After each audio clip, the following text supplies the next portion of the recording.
How's it going, everyone? Figured I'd do a little bit more size comparison. I'm at my work office. I had somebody else asking why my videos look so horrible, especially from here. So this morning I actually grabbed one of my spare mounts, brought it into my work office, set it up, which is why the keyboard is standing vertically, leaned against my monitors. That way I have room to do this. So I wanted to do a little bit more size comparison for the Retroid Pocket 5. So I'm still just gaming away on this thing. Kill the lights for now. Alright, so Retroid Pocket 5, Miu A30. So let's lay them next to each other here. Try and get a better view. So there we go, the A30. And it's about exactly the length of the screen.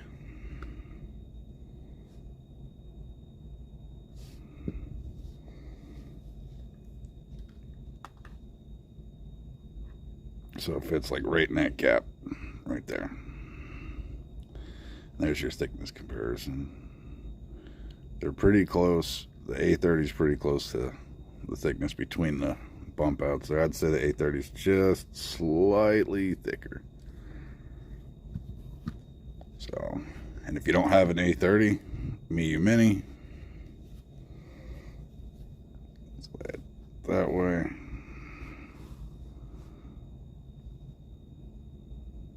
I can't move the camera a whole bunch on this mount. Let's try and nudge it over a little bit. Okay. So, there's Miu Mini comparison. About 2 Miu Minis long.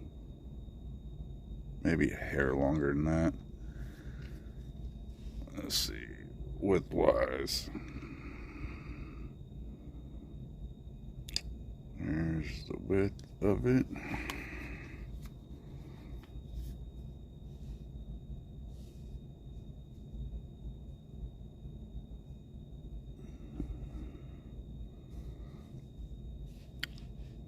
Yeah, see, about 3 Miu Minis wide.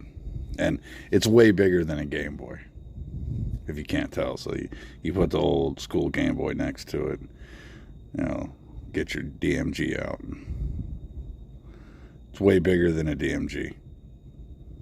So, let's see. Yep, it's way, way bigger than a Game Boy card. I like how you can see the SD card through there. Hey, I'm just playing. Anyway. Get that back in there.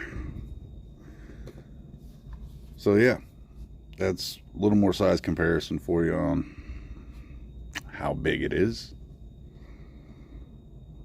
I'm trying to think if I've played anything else on this recently. Yeah, actually I just added a bunch. So let's do this for the rest of this video.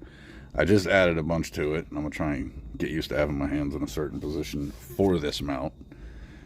And it looks like this mount's going to work out a little better here, so I'll probably keep it at my office so I can shoot in a little bit higher quality like I am now. Anyway, so if you didn't follow, I mean, when you get your Retroid Pocket 5 for the Retroid launcher, they'll offer you a tutorial on how to kind of set things up. It's not that great. It will completely ignore some things until you know, accidentally get into that area.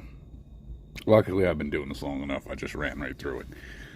So once you get certain things set up, you'll go to your system. You'll hit X on it. You'll go directories. Now here's my file path. Let me get centered here. So if you don't have a file path, you'll hit add, right? And then I'll pick my SD card. I'll go down, I'll find ROMs. Then for like PS2, I'll hit PS2, and then I'll hit use this folder. So Okay. Now, once you have your file path, make sure it's selected. And then you're going to hit synchronize. Makes you hit it like twice. And then up here, you'll see that button or that icon. And this is just telling you it's now scanning all the games in that folder. Then it's going to start scraping for box art if you're connected to Wi-Fi. Now, when it comes to box art, a lot of you might know this, some of you may not, but the name of the ROM has to be pretty much perfect. So if you get your ROMs from certain websites that'll have somebody's name on it, you know, the person who uploaded it, or have some extras in the title, you know, because maybe they adjusted the controls for it and they put that after the name. Just rename the file, delete the extra stuff, save that, and then rescrape or resynchronize, and then it'll pick up box art for that title. Which I haven't done that for every title yet on mine. I just kind of left them as it is. I'll go back later and I'll fix, you know, all that and get actual box art for everything. It's going nice and fast. It's amazing. On this resolution, you can see every little speck on my desk mat here at work. So, but I sit here all day working. So, yeah, stuff's going to happen. Stuff's going to end up on this. Don't really care. I didn't realize I was going to be doing this part of the video. I just kind of did it, or I wouldn't have added that many games that it's going to sit here and do this. And I'm just going to back out of it now. Oh, and this launcher, you can't do anything after you do that until you get there. See, now that you have all this selected, now you can just back up. So then you can jump in. And there you go. See right here, that's not going to load.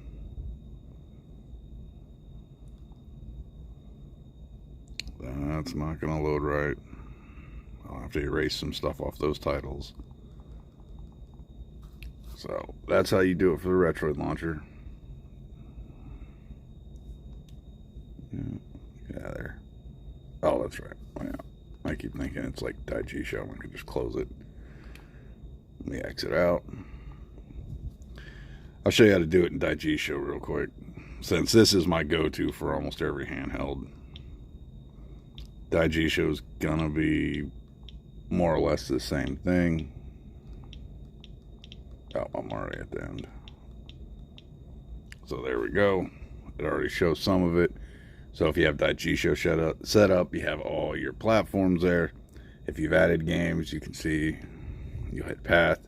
Same thing, you'll hit add more. You'll go to your SD card, ROMs, go to the folder with the games, hit use this folder, hit sync.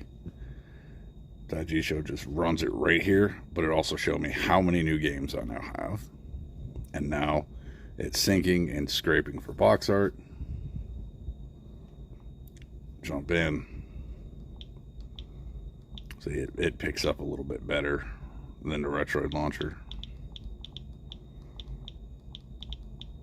So, and you get a little image in the back of most games.